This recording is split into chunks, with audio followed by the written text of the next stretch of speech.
Straight out the boot room to Wembley, our second home. We come to conquer, no we never walk alone. We dominate, the cream of the crop, drawing all our strength from the roar of the cock. It's all for one, and one for all. Pass a move, we're talking total football. Here we go again, Roy's red machine. Liverpool, the greatest team the world has ever seen. Pass a move, it's the Liverpool crew. Pass a move, it's the Liverpool crew. Pass a move, pass a move, pass a move, pass a move, pass a move, it's the Liverpool crew. Hello and welcome back to the Liverpool Groove. Shouldn't have any issues today. Look at us, proper professional mic. Well, I say professional, professional-ish mics. At 10:15 in the night after I've just got home from work. Thanks, mate. I know. So yeah, this is our life now. This is what we do. But look, it was either today or never. So appreciate us. But yeah, look, I say great result. It wasn't a great result necessarily on Sunday, but the performance from the team that we put out, I think, was better than I think a lot of people were expecting. Yeah, it had that same feeling of the cup final where you see the both sides and you think, fucking hell, let's just cling on and see how we go. I said before the game, if we're still in with a shout at half time, then go for it. But fucking mate, that first half was horrible. Don't get me wrong, they didn't create all that much, but they just looked levels and levels and levels ahead of us without really doing anything, and I think we let them do that. That was me worry, was we were going to let them play and dictate it and look better than us, and they did, but we had a plan, and I think overall throughout the game we've built a better team. Yeah, absolutely. I think it's just, as I say, when you look at the players that we had out, and it's not even because they haven't done well for us and been key parts for us this season, but it's, you're a game against City, you don't ever really want to be going into it with no Alisson, no Kanate, no Trent, Robertson not starting, no Salah starting. Like, they should have, on paper at least, you're thinking the worst straight away, regardless of how well they've done this season. It's just because of how good City are, and they showed it at times in that first half. I think they had a chance like 2 minutes in, and cut was open, and I just thought to myself, this is it. This is what the game's going to be like. But it just took them a while to settle. And then when we actually did, they scored. Yeah, it was weird. But when you did see the team sheet, like on paper, and how Sky were portraying it and that, it was like 4 behind Haaland. And then you're looking at our makeshift defence, Van Dijk's only started there, and you're like, fucking, how are we doing this? Like, how are we doing this? And yeah, I think once we started controlling the game, then they got that goal, which was our and nothing really. Great set piece, to be fair. Yeah, worked. It looked from the cop end where I was for the first half. It looked like Keller had made a mistake in his body language, his reaction, and that. But I think it's just poor defending and great movement from them. Yeah. It's a well worked set piece, and that's when you're thinking, fucking hell, if they were going to score, it was going to be in the first 10. But now we've got a foot in the game, we're looking a bit better, and they go and sneak one. But it didn't bother us. No, if anything, I think we've done well to maintain our level of before they scored, because I think, as I say, not that we weren't necessarily like in the ascendancy or nothing, but I think we were probably slightly the better team when they scored. Yeah, we were. And I think we managed to we done well to keep it level, I think. City have got a tendency to score 1 and then score 4, like in the blink of an eye, it seems sometimes, and it doesn't matter who it's against. So for us to go in level, it was great. But I mean, it's weird because I don't think the defence, makeshift as it was really that worked. As it should be against the City side. I don't think Kelleher was as worked as he should have been against the City side. It was a weird one for City. Our players have just got that desire, that belief at the minute that, like, it doesn't matter who you play, it doesn't matter who's in the starting lineup. Like, we're coming for you, we're going to do a number on you, and we did second half. Yeah, the first half was like, they weren't really doing nothing, but every little bounce, every little decision they were getting, and it was frustrating. It was getting it was like we were on our toes. Atmosphere was brilliant, and then I think eventually they felt the full throttle of Anfield. The players were just up for it. especially obviously the second half. Seen 2 minutes of it. But yeah, to go in at only 1-0 and be coming out thinking, you know, we can only get better here. They look the better side, but we've got a lot more in the tank. We've seen us come out the blocks in games, and we've done it again. We had the 45 minutes of our life. Yeah. Again, we're playing like a weakened side, which I think is disrespectful to call it weakened because they're slogging the guts out for us now. They're running through a brick wall for the fans, for the team. They're all in the cause together, and you don't expect to play that City side and come away with anything, regardless of where you're playing. You know, if they had, I don't know whether they had any fans in the ground because didn't hear them once, not once. To perform trickery, to sneak around the stadium so your coach isn't seen by the Liverpool fans and stuff, just shows you how big we are and the impact we have. And I think the fact that they thought they had an over on us might have killed the atmosphere a little bit, where everyone was a bit pissed off. But it never. I think it just got us more up for it. Yeah, I mean, it didn't. You seen, like you were there yourself, obviously, the reaction when the coach never ended up coming down there. I've seen the videos and it's like, the fans just went for it anyway. Like, fuck it, the coach isn't coming, let's just fucking sing our heads off anyway. And it took a little while for it to get going properly in the ground, I thought. I thought the LA before the game was fantastic. You Never Walk Alone was fantastic. I nearly missed Never Walk Alone because LA was that good. Yeah. Never Walk Alone we didn't start singing that till a little bit. Yeah, it seemed later. Yeah, it was. We missed the first few words. I got onto that actually. It took a while and then it just clicked. Yeah. Never Walk Alone was one of the best again. Yeah. And then I think at first, because I think they started fantastically, you've got to say. And I think that kind of killed the mood a little bit for the first 10-15 minutes or so. But the hostility from us, the first 10-15 minutes is where there weren't many songs, it was more just make noise. Yeah. When they had the ball, we were booing it, we were whistling it. Like a few times they kicked the ball out of play and we thought, we've got one here. We've got them, but then they're just passing it around the back in like a back five with the keeper. Our players sprinting at them and they're not phased. They just have a system, and I thought if we can't continue the sprinting round all game because we'll be goosed to put 5 past us. And I think after the first 10 minutes, like the United game, we took our foot off a little bit and we just thought, let them have it. Let's see how it goes. And I think, as I say, overall we're the better team. Yeah. I actually think second half, obviously Ederson went off, didn't he? After wiping Núñez out, like, fucking hell. I've seen City fans on social media trying to claim that there was no contact. Oh yeah, he went off injured through nothing. But no, I think, to be honest with you, and it might be a little bit of a controversial one, but I think we would have won if Ederson had stayed on. He's not as good of I don't think he's as good of a goalkeeper as Ortega. I think in the basics of goalkeeping, Ortega is better than him. He's just obviously fantastic with his distribution. I just think that took a lot out of them, having him at the back, not playing that role, because he can find a 60-70 yard pass.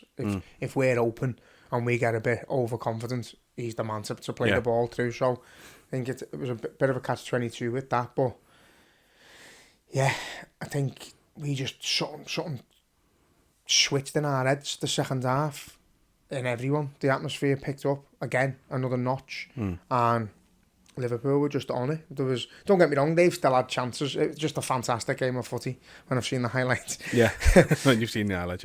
No, when you watch it over again and you're looking at it, and you're seeing like the David the post and it's bounced back to Kelleher, situations like that where if that goes in, there's not a great deal you can do about it, but applaud sort of thing. Yeah.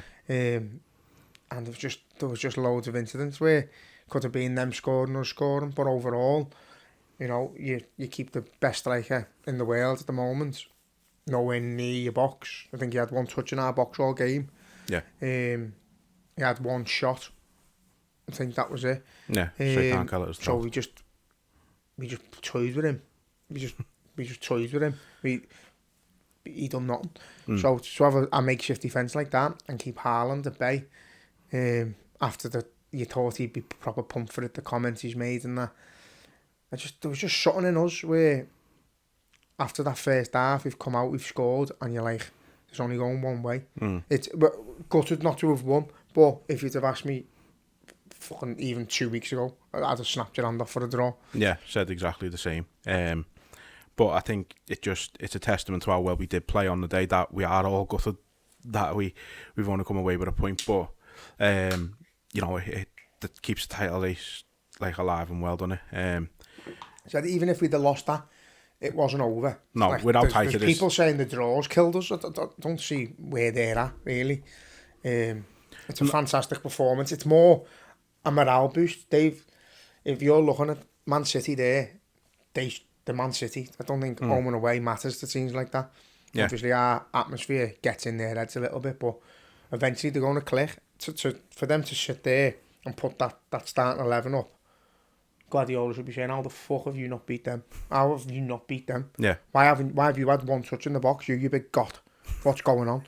Big god. I hate him, lad. But yeah, I think our lads will be going in that dressing room and not like a small mindset, but that's the main thing was we didn't lose. But even if we were to lose, I'd have come out saying, well, if Arsenal draw with City next week, and then Villa are in the fold, and then Tottenham are in the fold, where they're playing each other, there's still loads of roller coaster rides, loads of twists and turns, and no matter what happens, I still think we'll lose a game. I think City will lose a game. I think Arsenal, I think we'll all lose another game, and it's going to just twist and turn until the very end.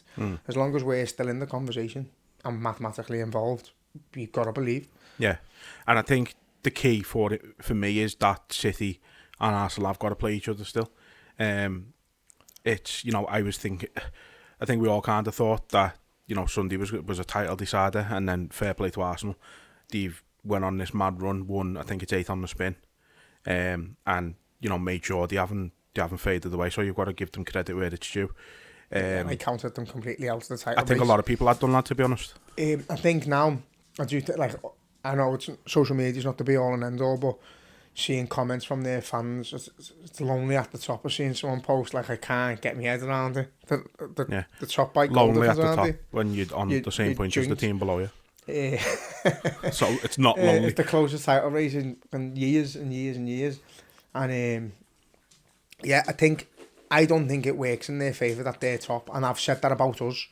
The fact that even that it's only goal difference, the fact that we're not sat at the top of the table, expect to win the league, gives us a boost. The pressure's all on Man City and Arsenal, because Arsenal got close last year. We shouldn't be in the running. We wanted to try and scrape top 4 this year and win a cup. The fact that we're in a Premier League title challenge, it's bizarre. It's unbelievable that they're doing it. And to say, I think it's all down to one man, innit? But don't upset me. So. Don't worry, I won't. Obviously, we'll come on to sort of the future of Liverpool in a little bit, just because obviously some things have been decided. Well, not officially decided, but they've been done today, basically, haven't they? So we'll come on to that. But yeah, I mean, second half, just the performances from some of the players, and we spoke about a lot of them this season. Endo, again, just forcing Kevin De Bruyne to go off on a strop will be one of my highlights of the season. Seen that meme, you said it was Hendo, not Endo. I haven't actually, that's good though. But and again, McAllister is just, he's grown and grown and grown. Like, I think he struggled at first, and I think we both said it at the start of the season, he didn't really look like he was clicking, obviously learning a new position and that, and then since Endo's come into the fold and cemented his place in the starting lineup, and McAllister's been allowed to go a bit further forward, like, it's a steal, 35 million. Like, it's an absolute bargain. He's phenomenal. He's just like, I think I've said it a few times, he's just like Thiago. He's got that brain, like an Alonso. He's got the brain. He doesn't have to be that far up the pitch to make something happen. He can do it from in his own half. He's brilliant to watch. I love how calm and composed he is. Like, on the ball, 3 bodies around him. Endo's the same, actually. Endo doesn't like pick up any more pace. He's got 3 men running around him, and he just stays like in the same position. He makes you do the work. I think as a 2, I feel like we don't play Endo on his own as a 6. I think they're sort of both a 6. Yeah, like a double pivot. It's like the 2 and then one Szoboszlai in front of them.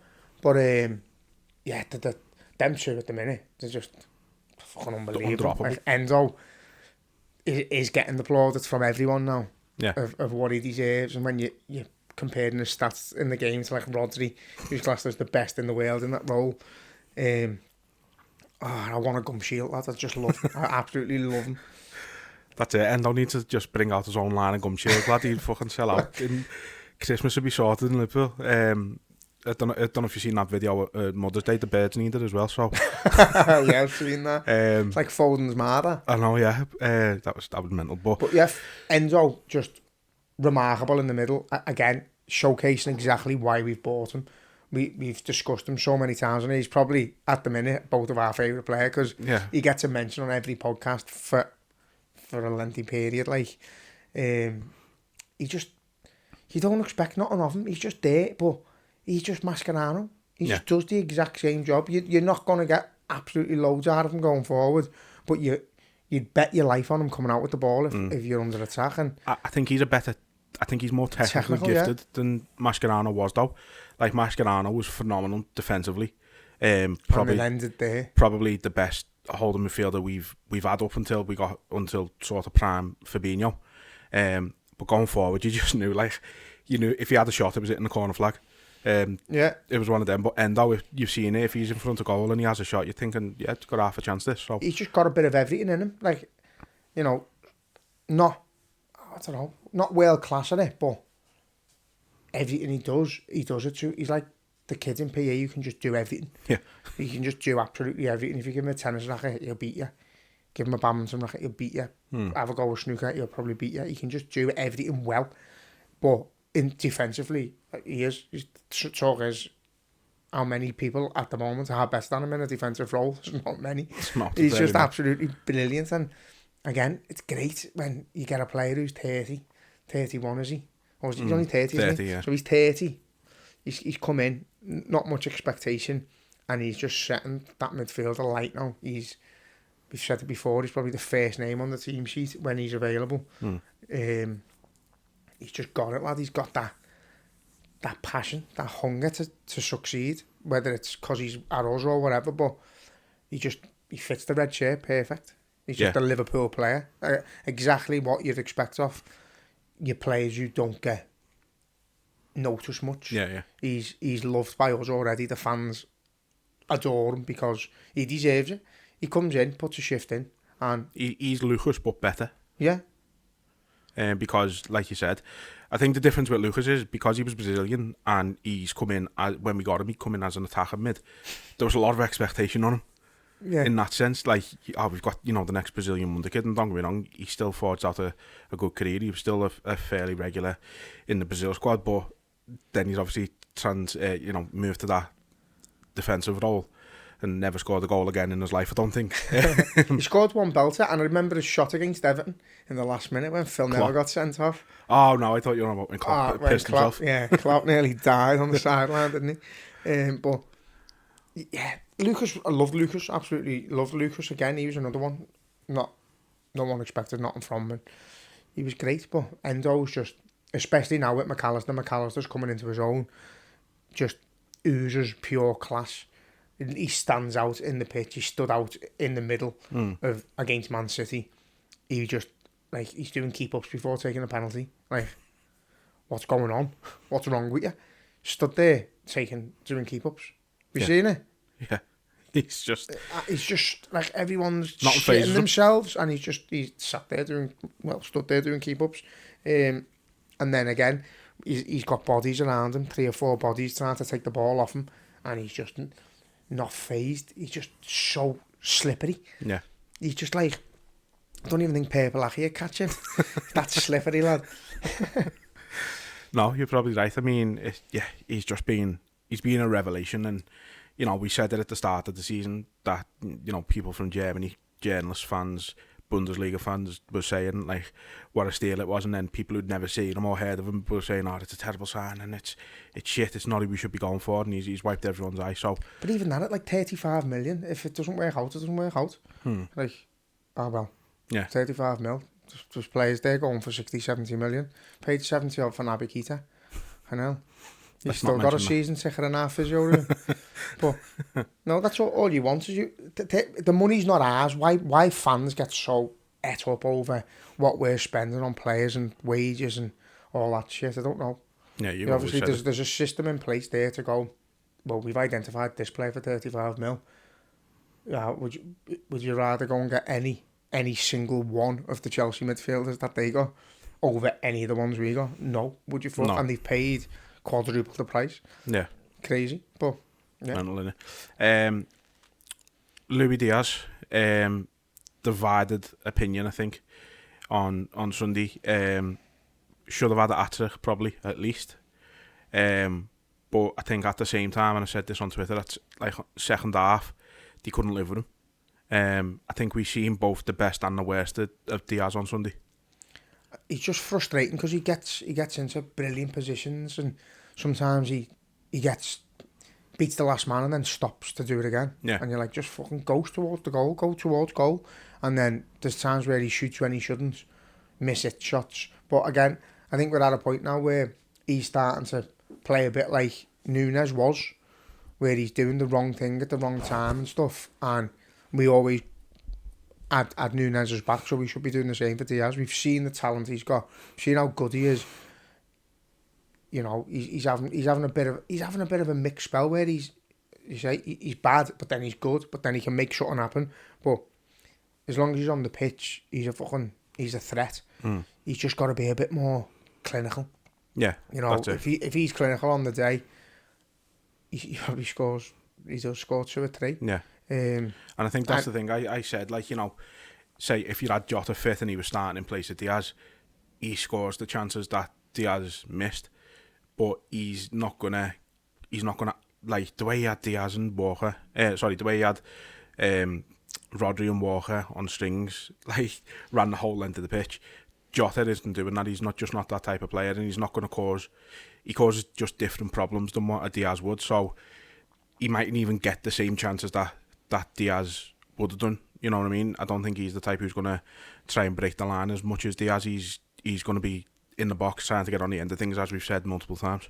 Yeah, I agree. Yeah, I think obviously if Jota starts that, he's playing a different role to Diaz. So you can't say, oh, well, he'd have scored or whatever, because he probably wouldn't have been in that situation because he's a different player. But at the moment, he is frustrating a few of us, Diaz. But he's the option on the left. Take it or leave it. He's a brilliant player, but as soon as Jota's back, he starts on the left for me. Yeah. He's just missing something. But again, he's been through a load of shit. That doesn't just clear in your head. And he's still only, like, you know, it took think of Van Dijk with his knee injury, it took him a year to get back to his best, which we're now seeing.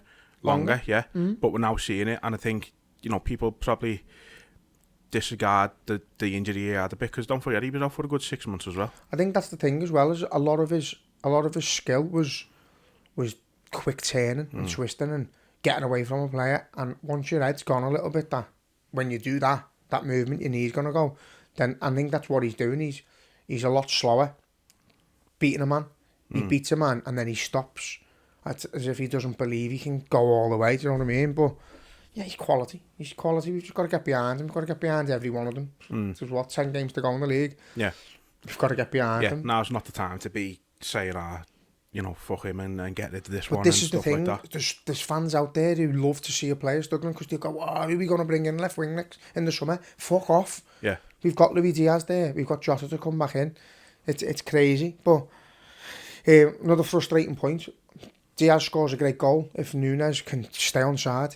Yeah, the fucking fastest player in the league recorded. Take 2-3 yards. Yeah, he doesn't need have to a brain. And 5 offsides in the game, like, is frustrating, lad. So frustrating, yeah. And there was another one where it's come through to him, and he's 1-on-1, and he's offside. And that's again. the thing as well. You look at that pass Salah's played through to Diaz in the second half, and he's put it wide. You know, I think even there, like, if that was going to Nunes, I don't think Nunes would have been onside again. No, he'd have been offside, and then he'd have chipped the keeper, and it wouldn't have counted. Yeah, but chipped him with his eyes closed, back turn, back heel, fucking, and it wouldn't have counted. Yeah, no, it's frustrating. But then, you know, another one who's dividing opinion is Gakpo, and you know, he's going through a bad spell. Admittedly, I imagine he'd probably admitted himself. But then, you know, like you said, the way we've backed Nunes, the way we've backed him, you know, he can't put a foot wrong no matter what he does. There's always a scapegoat. Yeah. Say, it frustrates me when Nunes could miss a sitter and the fans are Nunes. Give him a little clap and that, but don't sing his fucking name when he's missing chances like that. So, in my opinion, don't cheer him on for fucking missing. Get behind him. But I just think, he walks on water. Certain players do. He's got the same thing where he works his arse off for the team. He's got that madness about him that no matter what he does, he just makes you laugh and he makes you love him.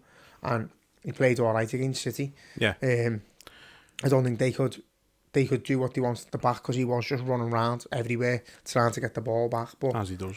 I think you're seeing Nunes. We said you're getting the best out of Nunes when Jota's there.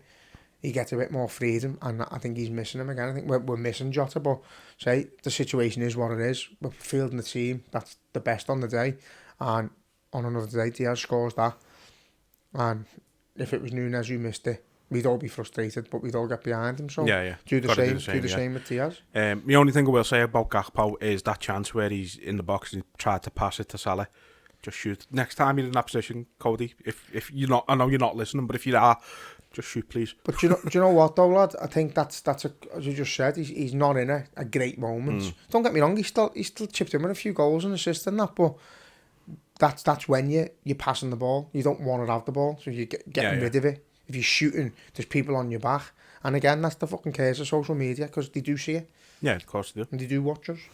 You know what? They do see it, and you know yourself, lad, you could do, like, if I release a shirt and I get fucking 400 comments that it's Bosch on one, it's the one who will start looking at their profile and that. Why are you being a rat? Who do you support? Yeah. What's this about? You know what I mean? It's not even one negative comment in anything you do. Yeah. Is like that the kid I put on the other day.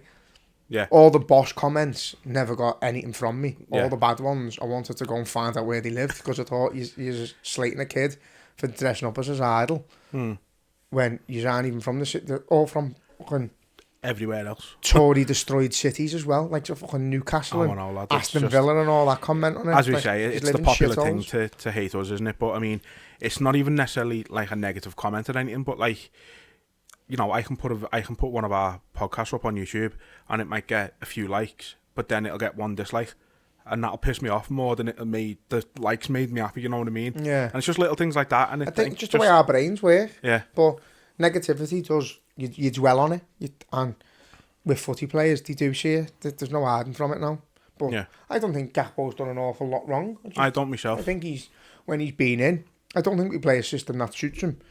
He's also a left player getting played on like the Firmino role. Game. And it's hard for me. He's still learning. Again, he's still a young lad who's learning our system. And the system hasn't got the personnel in it that we really want at the minute. So I think people forget that he only come in January last year. Like, it's a while that he's been here, but with the actual limited game time he's been playing in the position that he wants to play in, you can't expect him to be the Gakpo that we all seen in the World Cup and was like, fucking hell, we need to be boss in this fella. But it's game time as well. Like, if you give him 10-15 games consistently in that position and let him learn it on the field, it's all right in training, but let him play it over and over again in games. Trial it. If that's where you want him, trial it. But we're not doing it. So I just don't get the old bringing him on to play that hold-up role, because in a game against City, that's not really what you need. No, it's not. You need players to be getting in behind and being direct and getting right at them. And I don't think. I think it must have been a planned sub with Nunes and Gakpo there, like, because I think I'd seen that was the longest Nunes had actually played since he come back from injury. Yeah, so it's obviously it's getting extra minutes more here and there. each game. Yeah, with the sort of, I imagine the goal to play 90 minutes either, maybe Thursday or I think it's United at the weekend, isn't it? FA Cup. Yeah. So, you know, the goal hopefully is for him to play 90 minutes there. But, yeah, look, you know what?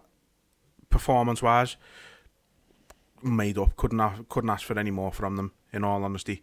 Result-wise, we're disappointed, and that says it all. Yeah. So, yeah, it's a good place to build on for the rest of the season. I think it would have been, although it wouldn't have been a killer for the season if we lost. I think it just would have been deflating.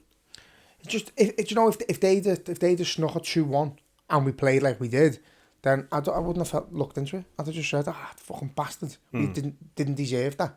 That's out of order. But the fact that we've been the better team, the fact that we've had them on the ropes and on the back foot and scared to go at us in the second half, it's credit to the players, credit to the manager. I think they'll be feeling that. They're not going away from Anfield going, oh, we got a point there. No. They're going away thinking, how the fuck haven't we beat that team? And that might just plant a little seed in their head. Hopefully Arsenal take points off them. If they can draw, magnificent, be great. But either or, one or the other, I'm not really asked who wins, who doesn't. We're still in the title race. We've just got to be better than the one who wins it. So yeah. So I think points wise, I think we've all got tough fixtures coming up.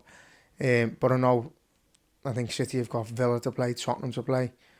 It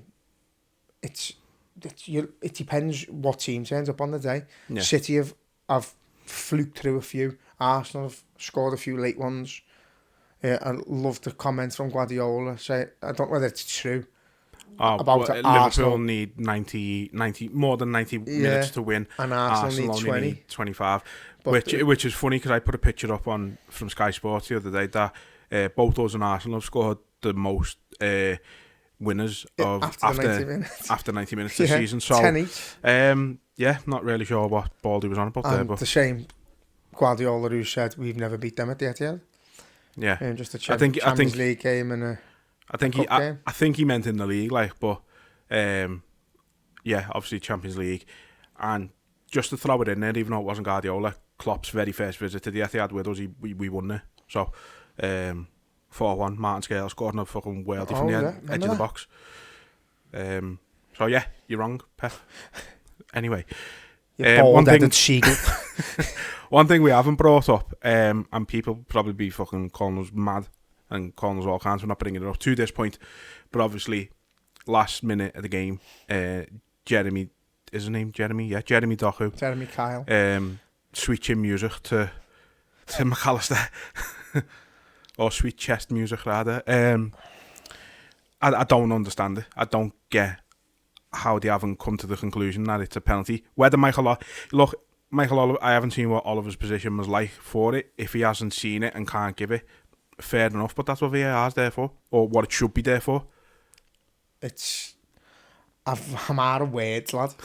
I'm out of words, because again, that's 2 points. Or you can't obviously say we get the penalty and score it, but based on probability, it's boring. They are trying to stop us winning, and it's doing everything they can to stop us winning. Even they had an attack where they've blocked our player and they've had a shot off it.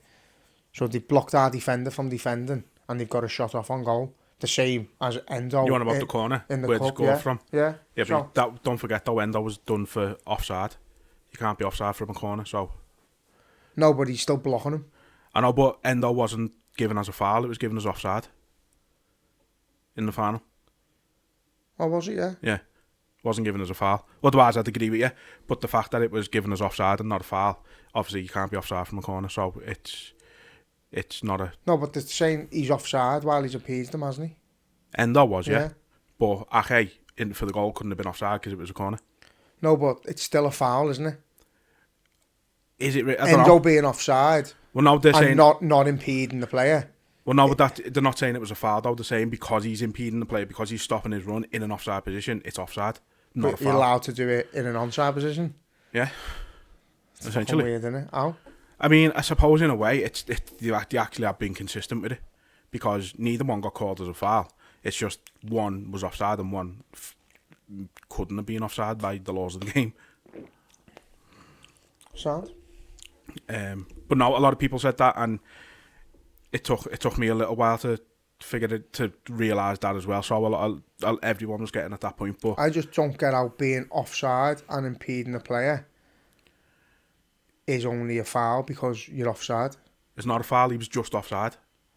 But being offside and having no prevention in the game at all. But that's what they're saying. He stopped him from getting through in an offside position. So they've just called it straight offside, and that's it, nothing else. No, it's fucking stupid, that. Ridiculous. So that's why, yeah. It's the impedance that I'm on about, is that's a foul. I don't know. I mean, I don't know if it is. I don't know if there was a... The Endo ones, no. You see enough of that in the box, and it never gets given, where players are tussling and moving one player out the way. They used to do a free kick, that's why they changed the rule to have, you're not allowed players. You can have your own That's wall my point, though. and meet So it in front. if you're impeding the player and it's not a foul, whether you're onside or offside makes no fucking difference. It doesn't. You're not involved. You're not stopping anything.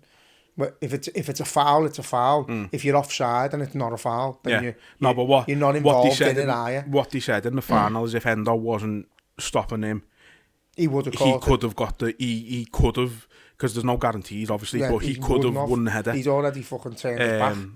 So yeah, I mean, I don't agree with the decision that he gave in the final, but it wasn't given as a foul. So it's unfair to judge them on the same a bit contradictory thing for me. But I think it was a weird one, because I don't think realistically, the ref got too much wrong in the game up until that point at the end. No, he had a good game. He had a decent game, but again, like, it's a non-starter conversation. It's a foul wherever you are on the park. It's probably a yellow card as well. And the conversation, has he hit the ball first, hasn't he? Doesn't matter. His foot's high. Yeah. You can't put your foot that high on a footy pitch. You can't do it. So whether he's won the ball or not, it's still a foul. If that was in the middle of the park and he's threw his studs up like that to win the ball and won the ball, he'd still blow the whistling of a foul, 100%. Yeah, that's 100%. So to not do it in the box is... No, they're trying to say that there's a higher threshold for what is a foul when it's in the box, but then that shouldn't be the case. It shouldn't. It's a foul, isn't it? A foul should just be a foul. There shouldn't be two different definitions of it. Like, this is a foul only because it's there. No, that doesn't make sense. It doesn't at all. So yeah, we're not going to go into it, because we've done enough on referees this season, and it's just, like you said, it's getting boring. But just look at the stats, and you look at the Chelsea handball, you look at the Arsenal handball, look at the offside goal against Tottenham, and then there's others there. There's seems to be just against the big six, doesn't it? But there's red cards. I think someone's pointed one up from Brighton. We've had had red cards that weren't red cards. It's not just us either, though, lad, and we've said this, and I think even the weekend, Brighton didn't get a red card. The fella's jumped up in the air, and he hasn't gone in 2-footed, but he's physically fully left the floor. He was flying. He was actually flying at one point. Caught the man and nothing. And this is just the level of the referees. It's shit. It's just shit. It's diabolical. And it's been happening all season. You had one, Forest, who are moaning bastards, like, fuck them. But Willy Bolly got sent off second yellow not long ago. Won the ball. Ball was fucking 3 yards up the pitch further. And then he'd accidentally caught the man and got a second yellow. So the referee has fucked him by sending him off for a second yellow, but also would have done him a favour if you give him a straight red, because the VAR could intervene then. Oh. And that's the fucking stupidity of it. That VAR can't intervene because it's a second yellow. So he's won the ball. 3 games later, the fella's gone down. And it's just fucking... It's tiring, but, everyone's going, referees they're corrupt, they want this team to win and they want that team to win. One, they're not good enough for the job to impact it enough for one team to just win. I actually do think that there is something going on somewhere. You can't have the decisions that are... I just think it's incompetence. Some of the decisions are absolutely blatant, though, lad, where you can't... If you fucking give a child the VAR screen, go and have a look at that, what do you think that... They tell you the right answer. They can't be that stupid. They know all the laws and the rules. They know what's a foul, what's not a foul, what's yellow card, what's not a yellow card. The fact that they're debating bringing in a fucking sin bin because they're that shit, they can't tell the difference between a yellow card and a red card. Yeah. That can't be a yellow card or a red. Fuck off.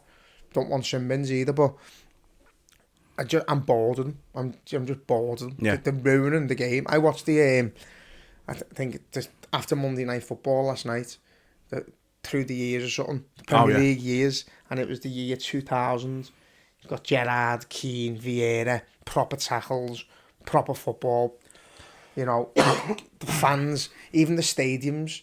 It's fucking 24 years ago. The stadiums look incredible because every time something happens, it's in the moment. Yeah, fans are trying to fight their way onto the pitch. It's a goal. It's a fucking. Do you know what I mean? Yeah. Now, you can't enjoy it.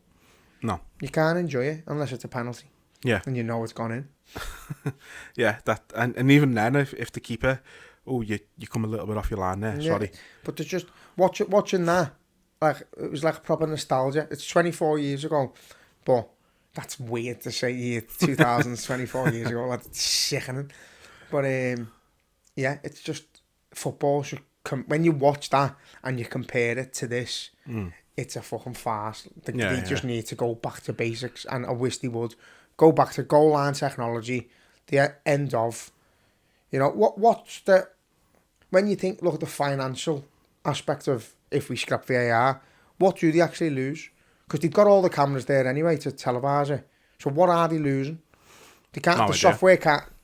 I don't think I can draw the lines on a footy pitch on my software. Yeah. So I don't think it's necessarily that they're losing. It's just the fact admitting that, it. I think one, obviously they're too egotistical to admit that it's not worked. But I think it's just the fact of how much money they have put into it, however much that is. It's like, I've been in jobs where I've had systems and everyone says it's shit, and they're going, well, we've spent $5 million on it, so we're not getting rid of it. It's like, but that's not a good enough answer. It's like doing your house up and your plumber was shit, your spark was shit. You've got fucking lecky creeping through the walls, water creeping through the walls, sparking everywhere, and going fucking staying like that. Just because I've already spent it. Because I've overpaid on shite. Yeah. Yeah. So go and get a proper job done. The problem is with it is, for me, is that you look at it implemented in other parts of the world. Even in Europe, it's implemented better. But other parts of the world can implement it well. Australia is a shit league, and they implement it brilliantly. You can hear the ref when he's talking to VAR. They have it mic'd. I don't know if they always have it mic'd up, but they have had it mic'd up. Everyone does it better than us. And so it can't be the technology itself. It's got to be the refs. It's got to be the people. Yeah. And this is the problem, that the computers are meant to fucking tell you, like, what the issue is. And you need people to control the computers, so the computers are fucking they're pointless. Yeah. Unless you get, as Steve said, get ex-professionals in, get people who know the game. And it's not about, it's not always about the law and the rules. These don't know them. You know what I mean? These are making mistakes where laws are not implemented or not understood. The goal against Tottenham for us, and then, there's been a situation, that Palace penalty, the ball went out, stopped, started, penalty. So they just make it up as they go along. It's fucking infuriating, lad. But that's it. We've said it, haven't we? There's no consistency. They're constantly getting things wrong one week and right the next, or right one week and wrong the next. It's like whoever's top of the hierarchy to make these decisions, I just advise, if I had to sit them in a room, I'd say go back and watch footy from the 90s and the 2000s. Go and watch the difference. Go and look at the difference in the stands, the people's faces, the atmospheres in shit not games, the roars when you scored. It's all gone. It's literally all gone. Cause no one's asked anymore, because something's going to go wrong at some point. You could score and they're doing the best to rule out goals, aren't they? They're just ruining the game. Actively looking to rule out goals all the time. It's just, look, let's move on, because we'll end up talking about it for hours. I just want to make one comment. Go on. Just because everyone said Man City's the best team they've ever seen in the league, and that bollocks. They're not. I'm not asked. Just watching that Manchester United team and Arsenal team from back in the 2000s and that, not a fucking chance. Man City are better than either of them. They're not. They done it, obviously, but not robotically. It was pure. They had a system. Do you know what I mean? It just watching them play footy yesterday was class. It was fucking boss. That's better than anything. Maybe not us, but they're still the two big ones, and then obviously Klopp's team. Yeah. No, absolutely. Mentioned it before about part of Liverpool without Klopp. Brace yourself. Has been unofficially confirmed today. Paul Joyce said it, so it means it's a done deal. But Michael Edwards has agreed to come back. He's going to be overseeing all football and operations by the sound of it. And apparently one of the big reasons he wanted to come back was because he's going to be part of FSG buying another club, which I didn't think we'd ever see us, not us necessarily, but us do. City have got the City Football Group. I think they've got about 15, 16 teams around the world now. So they've got a massive portfolio of teams. And FSG clearly think there's something in it and want a piece of the pie. But Michael Edwards coming back didn't look like it was going to happen about a week ago. And then, I think another thing he said is the persistence of FSG to bring him back. Obviously, they've pinpointed him as, you're the only man we want for the job. And we haven't got a plan B. So if you say no, we're a bit fucked. Typical but them. He said, yeah. So, I mean, it's a sign of FSG again. Sometimes, we don't have a plan B, but how many times did they actually get the plan A? And so, Michael Edwards coming back, he's being lauded by our fans as being the mastermind behind a lot of it, a lot of the success we've had. Some of the deals he's managed to broker, both in and out. So I look forward to getting him back. And then I think the sporting director is going to be Richard Hughes, who's leaving Bournemouth at the end of the season. Again, it seems like they've kind of pinpointed him specifically. Michael Edwards, I think, must have been one of the things for him to come back and say, I want him to come in as a sporting director. So it's happening, basically, unfortunately. It's good news for the future, obviously, but obviously we still wish that future included Klopp. Do you think he's had a fallout with Klopp in the past? Is that kind of something to do with that, or with the owners? No, I don't. I actually do think it was just the owners. I think they just had different visions of where they wanted to go. I think Edwards he's been able to go to them. Look, well, what I've done is work clearly. So why would we move away from what I've helped build already? And I think FSG have just wanted to go in a completely different direction with it for whatever reason. And you've seen it. Some, the players we bought since he left haven't been the same type of profile as the players we were buying when he was there. No. So yeah, it's exciting, but it's not. It's not. I'm lying. It makes you optimistic about the future, but at the same time, it's horrible because it doesn't include. I hate it, lad. I know you do. I actually hate it. You've got to get used to it. I know. I think. Give me a few months after he's walked away and he's gone, and we know he's no longer there, and then I'll start probably coming out of it. But yeah, did you see what Dwight York said? No. He had him on being, and like it was him and McAteer, and obviously them other two gremlins. And he said he thinks Klopp's going to come back in a couple of years to Liverpool. I can't see it, but imagine, like, who knows, that could be the thing along, because there's obviously, I think a lot of people's worry with Alonso is that he's going to come to us, do brilliant for 3 years, and then piss off to Madrid. I actually don't think we get Alonso. Just don't think we're going to get him. I think from from a fan's point of view, I think everyone's either saying it's either Alonso or that Amarim from I know, Sporting. But again, we know absolutely fuck all about what's going on. We know no one said whether we've even spoke to any of them. So what we've got to do is not have a favourite straight away, because already Alonso's the front runner, and if you don't get him and Klopp walks away, which he is, there's going to be fucking kick-offs. It's just going to be negativity surrounding the club for absolutely no reason whatsoever. The negativity is that the best manager we've ever had is walking away, and he's walking away with a fucking big smile on his face, which is annoying me. He just looks ready to be gone. Yeah. He's quite happy. He's made up that he's made this decision, and it's off his chest and that, but I just can't believe it. I still can't believe it, lad, honestly. It knocks me sick. Yeah. Let's not go into it more anyway, but no, I just think I personally genuinely can't get optimistic or excited.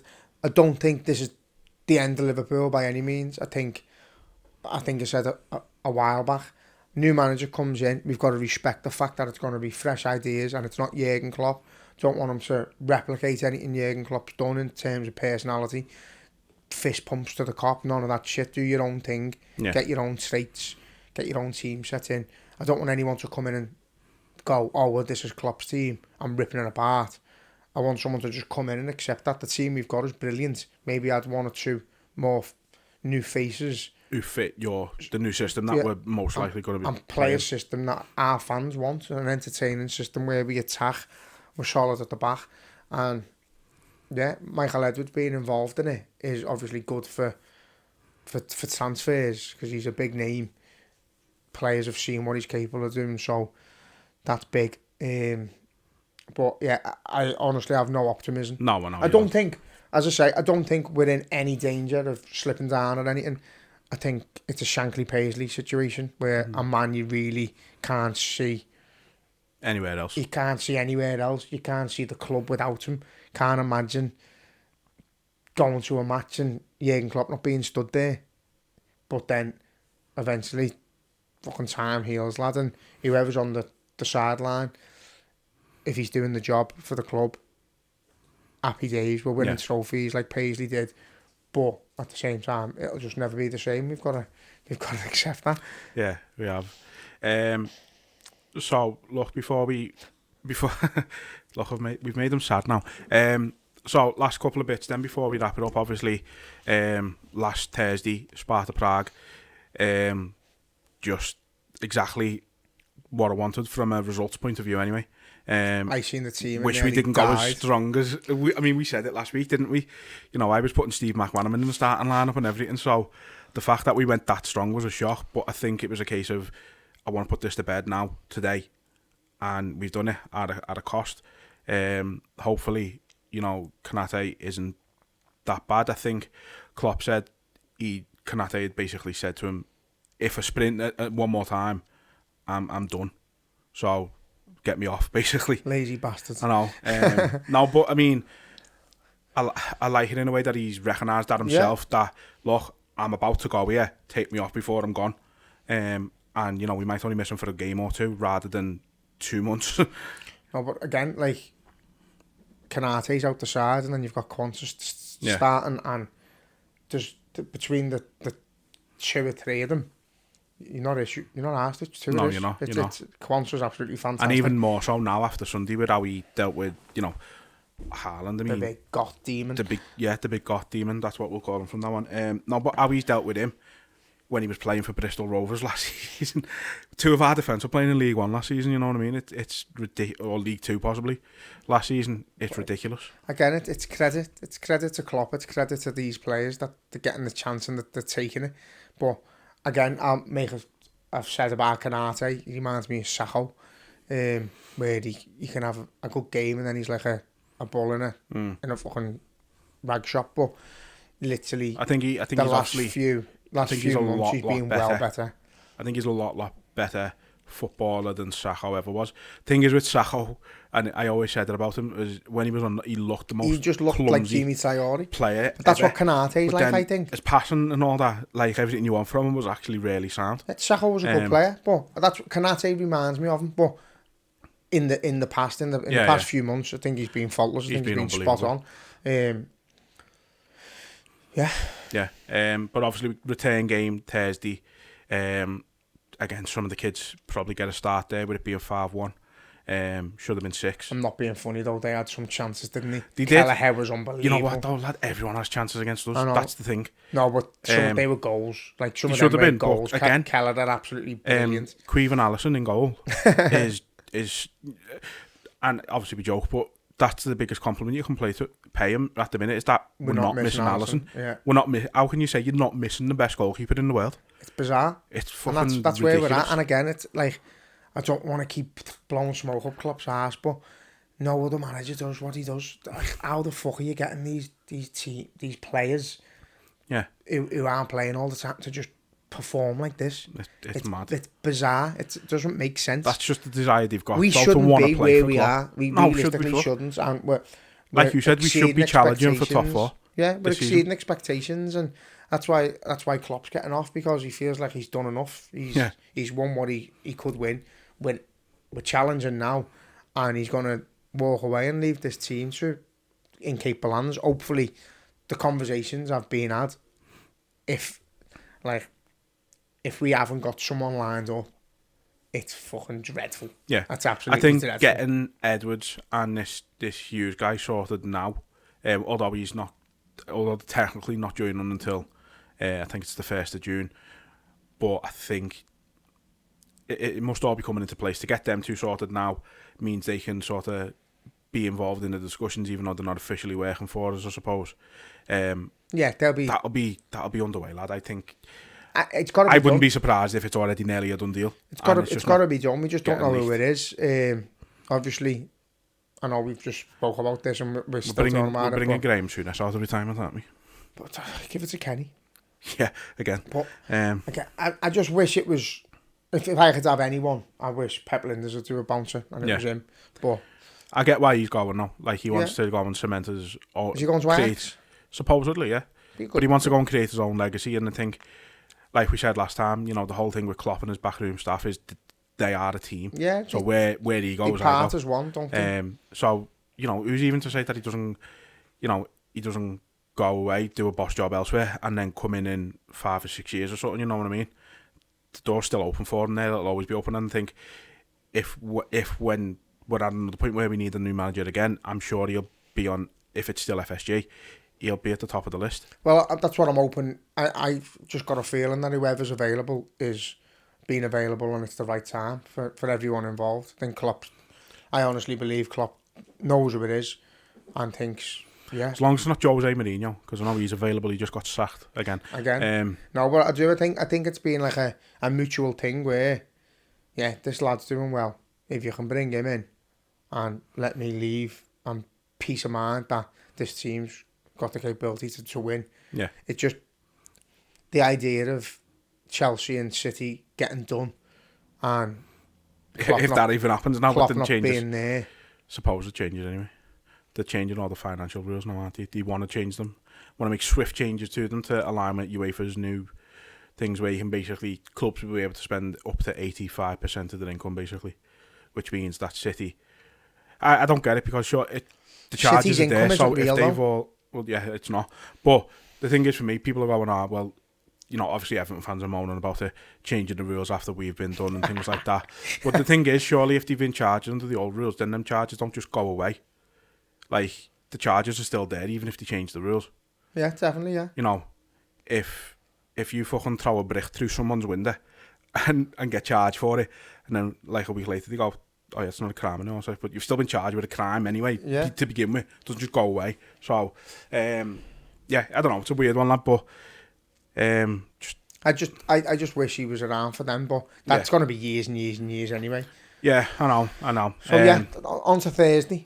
So again, there's not too much to say earlier, lad, is there? Play the kids. Keep a decent side to go away to United on Sunday. Just keep it tight. Don't, like, they're going to get chances. Like I say, every team gets chances against us. That's what I mean. We played a really strong side there and they could have scored 4 or 5 themselves. So we've got to be careful because I know it sounds fucking absolutely crazy, but 4-0 deficit when you're playing a proper weekend. It feels like one of them games where you play them away and you batter them, like we did do, and then it comes to the return leg and they sneak a 1-0 win, and it's like made their season because they beat Liverpool at Anfield, but it means nothing in the terms of the tie. No, well, I take that. I'm not asked how we get on Thursday as long as we get through. Yeah. So, obviously we should, but the focus is Man United on Sunday now. Yeah. Again, how are we going to field the team? Do you think? What are we going to do? Do you think the game is dependent on? Obviously, we talk about which Liverpool turns up, but do you think it's more dependent on which United turn up? United are a mad one. When they can't be asked, you put 7 past them.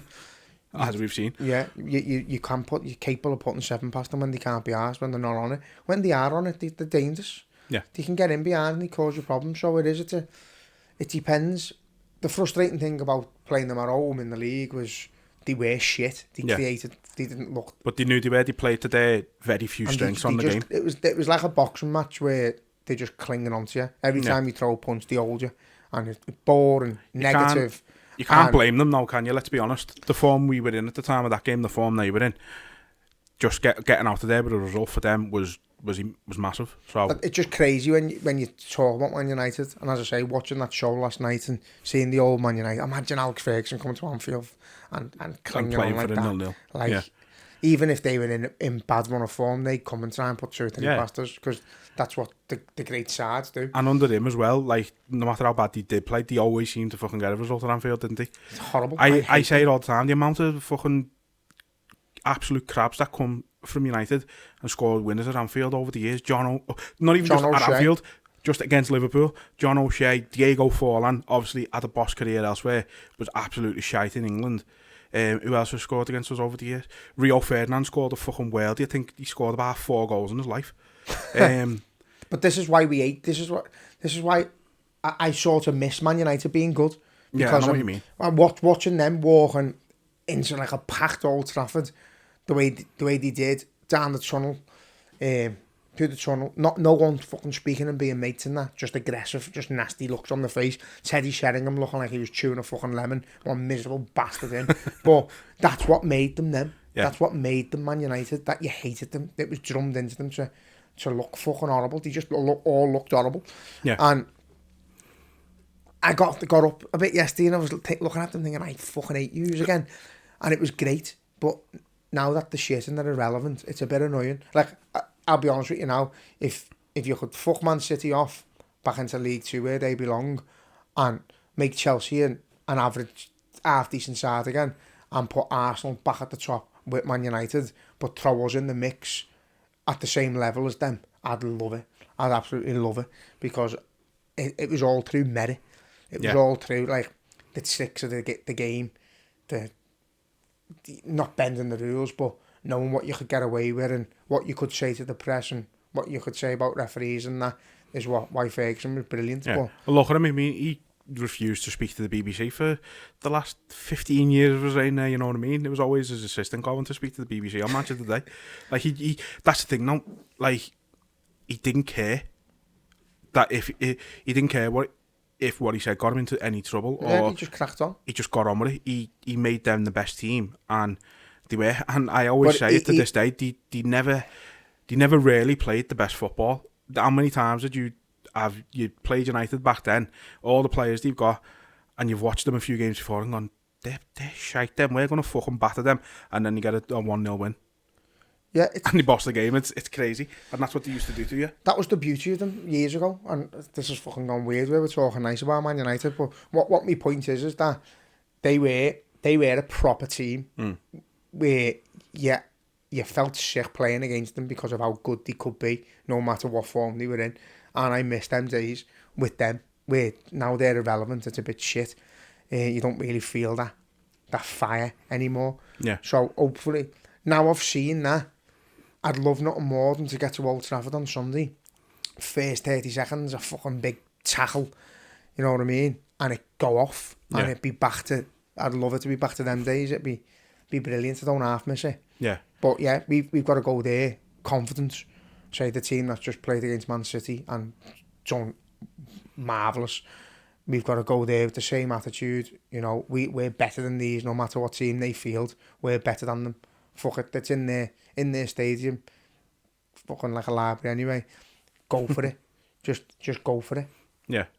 Yeah, absolutely. It's no matter how shit they are, it's still a big game, and we've got to treat it as such. But we've got to make sure we keep this FA Cup run going. We want to do as much as we can this season. Already gone to the Emirates and won in the cup, which was a surprise, I think, to many. Again, so it's a much harder place to go this season. But we're just winning games that no one's given us a chance. Again, the Emirates fielded the team, won. Chelsea in the cup, no one gave us a fucking sniff. Man City at home, I'll be honest with you, I've never...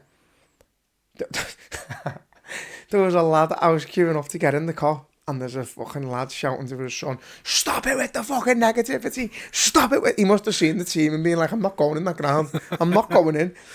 He was roaring at him, we were all laughing our head off, but that was the feel. It was like, you're seeing like Bernardo Silva and fucking De Bruyne, Alvarez, De Bruyne, Foden behind Haaland, and you're just like, even if we had the stronger side, you see that and you're like, fuck me, that is hard. That's really daunting.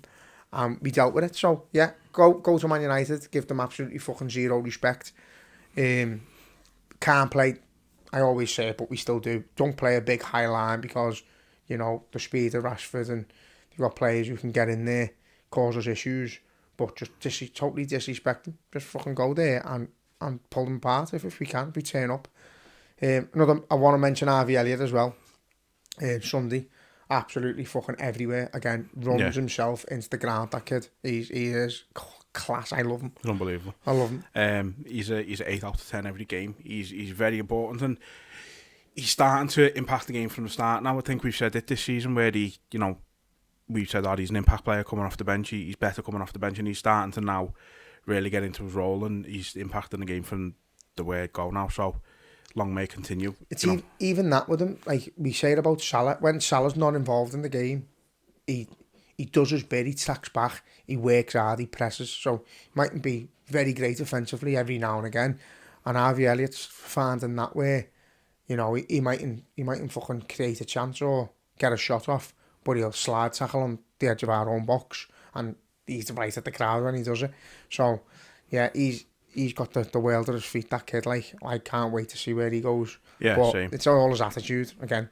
Attitude, personality. He just loves being at us though, and I think that shows above everything. Like, obviously he's got the ability, he's a fantastic footballer, but I think even if he wasn't, his passion, the way he just never gives up on anything, I think we'd love him anyway. We're just lucky to have this team, and again, the managers distilled this belief into every one of them. You know, you've got Conor Bradley starting right back against Man City and didn't look a bit out of place, not once. Didn't. He was absolutely he was getting the ball, taking them on, going up the wing, putting the ball in the box. It was quality, absolutely quality again. And you know, he might get, it's the same thing when you're playing. It happened with Trent and Robbo when they were at their ultimate best. That's what we did. We flew up the wings, but he's starting to do that. And if it means they might win the ball back, press us, win the ball back, and he's out of position, so be it, because he's so good going forward, so dangerous. So you've got to, they count each other out. Yeah. What's he better doing, going forward or staying back and creating nothing? So got to just let that lad keep taking the risks and going forward. Yeah, I agree completely. So a couple of little fun questions to finish off on. I've robbed these both from Twitter, and I can't remember who put them up, but I will tag you on the post, so apologies for it now. But two things I thought were quite interesting. So firstly, who's the worst player you've ever had on a shirt, on the back of a shirt? I said for this, Fernando Morientes. Do you know what? I'm just about... he's probably one of the best players fucking of that generation at the time. He was boss on champ, man. And then we got him. Fucking... I think he scored 9 goals in 2.5 years. Shit, yeah. I got him on my top. And... I put this on Twitter. I'm sure I went with you to get it. I think we went at the same time. I got it on the yellow one. You got it on the red. I got it on the red one. And then they brought it back out to me. And it was all my shirt was pulled.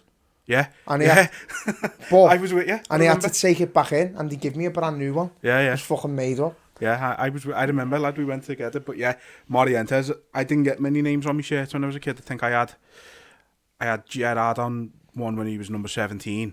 I had Carragher on that Adidas one with the mad collar. Oh yeah. And then that I was the Torres era, I had Morientes, and that's all I could really think of. That they're the only ones I've ever really had. Whether I ever had Torres on, I think I'd outgrown it then. Yeah. But our Tina used to get me all the kit, so it'd be, again, like, it's a shame with all the cost and that now. With there's some kids you can't afford the kits, and it's fucking sad. But that was one of the best days in the summer, that new kit day. And then you'd go home and you'd be, you know, no one said nothing yet, and our Tina would whip the bag out, and you'd be like, yes, full kit. She'd get a name on it for me. I had all of them, lad. I had them all. Paddy Berger. I had Gary Mack on the yellow. Oh no, I had Nick Barmby on that yellow one. Yeah. As soon as we signed him, it was Nick Barmby. Nick Barmby on the yellow one just seemed right. Yeah, it was mad. I've had Owen on the white and red one. And I had Owen for a few years. Paddy Berger. I had Paul Ince on a yellow one. Fucking hell. Paul Ince was one Paul of them. Ince is a mad one. Like. So that's up there. I asked for Leonardson once, Oyvind Leonardson. Why, just because it was a difficult one to spell or something? No, do you know what? I think he scored against Man United. I think he scored a goal against Man United and wanted him on the back of my top. But I took him to, it never went to Liverpool shop, and they didn't have the letters. They didn't have all the letters, or they couldn't fit it on or something, so I didn't get in. I don't think I've had any shit ones, lad. Except Morientes. Morientes. Paul Ince, I liked him as a player. Yeah. Um, Not the first one you go for, like, as a shirt, admittedly, but... I had Brad Friedel on one of them. I had the goalie kit with Brad Friedel on. See, he's another one now. He was his career shit at after us, us quality, was unbelievable. phenomenal, wasn't it? But yeah, that was just a little... I'd say Morientes then. Yeah, that was a little fun one. And then the other one I wanted to ask again, apologies, I can't remember who put it on Twitter, so we'll tag you when I look back at it. But your, like, so Mount Rushmore, who would be your Liverpool FC Mount Rushmore? I said mine, fairly obvious in fairness, but I think you could have about 7 or 8 different variations of it. But I said Shankly, Paisley, Dalglish, Gerrard. Oh, that's fucking impossible, that. See, I think they're just the 4 obvious ones in my head. You missed one. Who? Klopp. Klopp. I know, no. Absolute lunatic. No, I just... I'd have Klopp 4 times. I wasn't trying to include anyone from the current setup and that. I was trying to... Because obviously, I want the ones who were retired, let's say. So they can't be current. I mean, they can if you want. I just personally wasn't choosing any current ones. You know what? I'd like to do like a...